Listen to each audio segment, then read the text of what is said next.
이 셋 중에 하나였다고 제가 얘기를 했네요. 자, 이제 본격적으로 집중의 박수. 자, 들어갑시다. 이름도 어려운 선행학습 영향평가 보고서라고 되어 있는, 이렇게 되어 있습니다. 저게 이제 보통은 붙어서 이렇게 있어요. 예, 붙어가지고 이게 다 붙어 있어가지고 읽기가 되게 어렵습니다. 근데 제가 일부러 띄어쓰기를 저렇게 한번 해봤어요. 댁에서 한 번씩 이렇게 입으로 되뇌어 보세요. 선행, 학습, 영향, 평가, 보고서. 그러면 이제 보고서다. 보고서인데 뭘 보고했냐? 그럼 평가에 대한, 그러니까 평가를 한 것을 보고서로 썼다. 그럼 무슨 평가를 한 거냐? 선행학습에 영향이 있냐, 없냐, 요 부분을 보는 거죠. 그러니까 이걸 더 구체적으로 설명을 드리자면, 대학별고사를 우리 대학이 대학별고사를 봤는데, 그러니까 면접이나 논술과 같은 대학별고사를 봤는데, 이 대학별고사가 선행학습을 해야만 풀 수 있는 건지, 선행학습을 하지 않아도 풀 수 있는 건지, 즉 이 대학별고사 면접과 논술이라는 것이 이 선행학습에 영향이 있는가 없는가, 그 여부를 평가하여 보고하는 보고서가 선행학습 영향평가 보고서다라고 이해하시면 됩니다. 되셨죠? 그러니까 이 전체적으로 우리 학교가 본 면접 문제나 논술 문제가 고등학교 교육과정에 안에 있느냐 밖에 있느냐라는 것을 말해주는 거다라고 보시면 되겠죠. 그래서 당연히 이제 대학들은 고교 교육 과정 내에서 문제를 내야 되는 게 맞지 않습니까? 따라서 여기에 결론은 항상 우리는 제가 발음 못하는 게 여러 개 있는데 그 중에 하나가 고교죠. 고교. 아마 아시는 분들이 계실 텐데 고교가 잘 안 됩니다. 제가. 고교 교육과정 내에 있다. 그 교육과정 내에 있다는 결론이 나옵니다. 결론이 나오는데 이 패턴을, 그러니까 이 패턴을 우리가 한번 생각을 해보자면,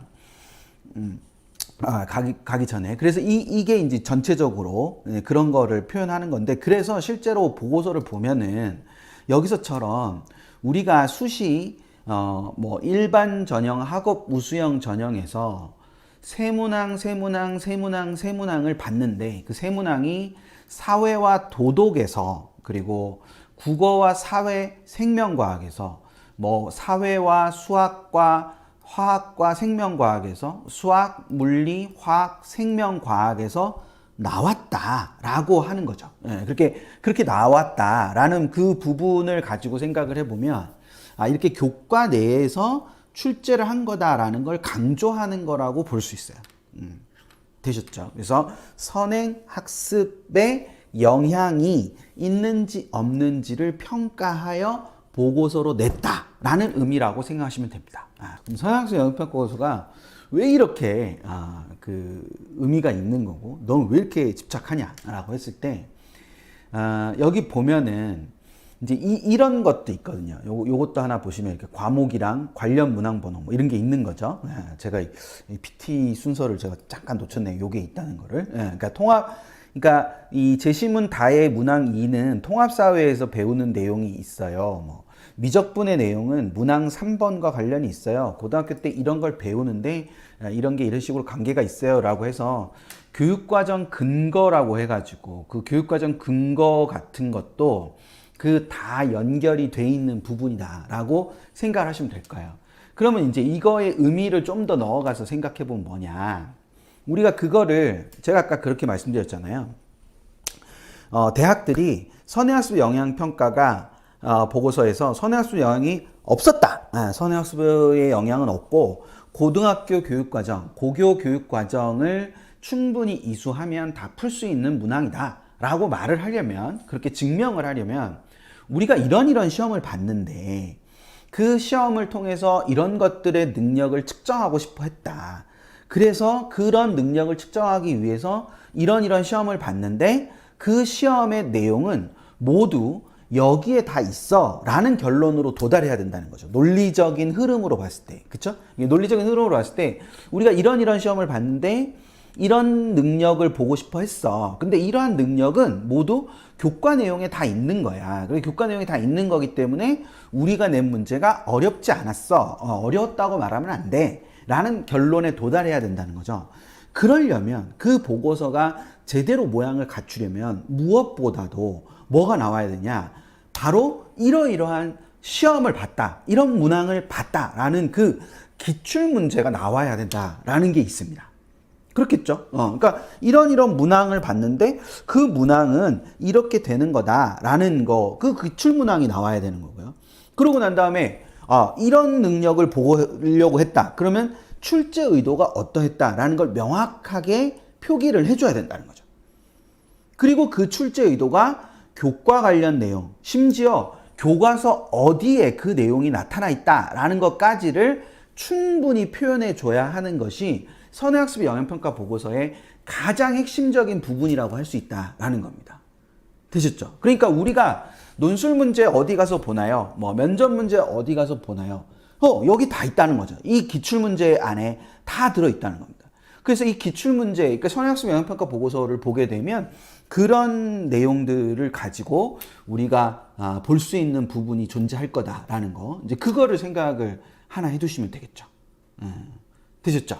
그래서 그 내용인데, 그러면 우리는 이 기출문제와 출제 의도와 교육과정 교과서, 그러니까 어떠한 교육과정이 있고 그리고 심지어 교과서는 어떤 거다라는 것까지를 우리가 다 아는 게 필요하냐? 그게 아니라 우리가 본격적으로 대비를 해야 되는 초점은 바로 이 기출문제와 출제 의도에 있다라는 겁니다. 그 기출문제와 출제 의도라는 그 두 가지의 측면, 그 두 가지의 측면을 우리가 계속 보다 보면 이런 출제 의도를 갖고 이 문항을 냈구나. 그럼 이 대학을 준비하기 위해서는 이런 것들을 중심으로 해야겠구나. 뭐 이런 거를 우리가 전체적으로 볼 수 있다는 거죠.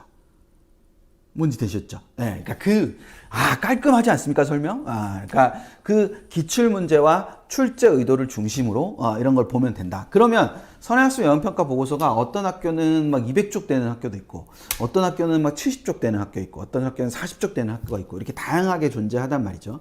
그래서 실제로 이렇게 목차가 이렇게 있어요. 목차 이런 식으로 여기 보면 선행학습 영역평가 대상 문항, 뭐 진행 절차 방법, 그 다음에 고교 교육과정 범위, 수준, 준수 노력, 문항 분석 결과 요약, 뭐 개선 노력, 뭐 이런 게 있잖아요. 근데 거의 모든 대학에 부록이라는 것이 반드시 존재하고, 모든 대학에 부록이라는 것이 존재하고, 그 밑에 가면은 문항 카드라고 해서 지금 빨간 포인터가 움직여 있는 그 문항 카드라고 해서 이 문항 카드가 나와요. 그 문항 카드라는 게 뭐냐면 아까 말씀드린 그런 이 기출 문제가 나와 있는 거거든요. 그래서 그 문항 카드는 이제 이게 한 4년, 5년이 됐어요. 선행학습 영역평가 보고서가 나오기 시작하고 실제로 이게 현장에서 계속 이렇게 얘기가 되고 이렇게 한 게 4, 5년이 됐거든요. 4, 5년이 되다 보니까 이 내용들이 다 어떻게 되냐면 아주 규격화돼서 거의 모든 대학이 통일된 형식을 갖고 있어요. 그 통일된 형식이 뭐냐? 이렇게 7개의 7개의 항목으로 1번의 일반 정보. 그래서 1번의 일반 정보라는 것 자체는 그 일반 정보라는 것 자체가 가지고 있는, 그러니까 어느 시험이고 어떤 친구들을 대상으로 시험을 봤던 거다. 그리고 문항 제시, 문항하고 자료, 그러니까 문항하고 자료가 나오고 그것의 출제 의도가 나오고 출제 근거가 나오고 그리고 그 문항을 해설을 해줘요. 이거는 어떻게 풀었어야 된다. 그리고 실제로 우리가 채점을 어떤 방식으로 할 거다. 채점 기준은 무엇이다. 그리고 예시답안 혹은 정답. 예를 들어 뭐 수학 논술 같은 경우는 정답이 있는 거죠. 예시답안이 아니라 정답이 존재하는 거니까 그런 것들이 나와 있다. 그래서 이거를 보실 수 있다. 그러니까 어떤 교육 과정에 포함되어 있냐는 그렇게 중요한 본질이 아닐 수도 있어요. 그러니까 기본적으로 그러니까 이게 어떤 고등학교 교육 과정에 있다. 근데 애들은 배웠는데 모를 수 있죠. 당연히 모를 수 있죠. 근데 그게 핵심이라기보다는 이게 교육 과정에 들어있다는 거는 대학이 얘기하고 싶은 거고 우리가 받아들여야 되는 건 뭐냐면 출제 의도와 문항 해설 그리고 채점 기준이라는 걸 좀 더 명확하게 우리가 받아들일 필요가 있다는 거죠. 그거를 받아들여서 이거는 이런 식으로 대비를 해야 되겠구나 라는 것들을 해나갈 수 있다. 그래서 아까 말씀드린 것처럼 선행학습 영역평가 보고서를 관심 있는 대학을 꼭 보세요. 꼭 보시고 그 대학의 마지막에 가면 부록에 문항 카드가 있고 문항 카드가 이렇게 7개의 순서로 다 나타나 있는 부분이 있기 때문에 그거를 집중해서 보는 것이 되게 의미가 있다라는 거예요. 그러니까 많은 분들이 오라고 해주셨어요. 감사합니다. 네. 오늘 하는 게 의미가 있습니다. 네. 그러니까 이 오라고 해주셨기 때문에 오늘 이제 처음 들으시는 분들도 많고 그래서 되게 의미가 있는 시간입니다. 정말 다행이에요. 자, 그러면 이게 문항 카드가 실제로 어떤 모습을 보이느냐 하고 보여드리고 싶지만 이게 우리가 모니터가 작잖아요. 물론 TV로 보시는 분들도 계시지만 모니터 작고 글자 작기 때문에 제가 몇 가지 부분들을 좀 발췌해서 보여드릴 건데 문항 자체 같은 것이 핵심이라기보다는 제가 뭐라 그랬죠? 문항과 자료도 되게 중요하고 출제 근거도 굉장히 중요하지만 궁극적으로 출제 의도와 문항 해설 이런 부분들이 훨씬 더 중요할 수 있다. 출제 의도라는 걸 잘 살펴보는 것들이 굉장히 중요한 역할을 할 수 있다라고 말씀드렸죠.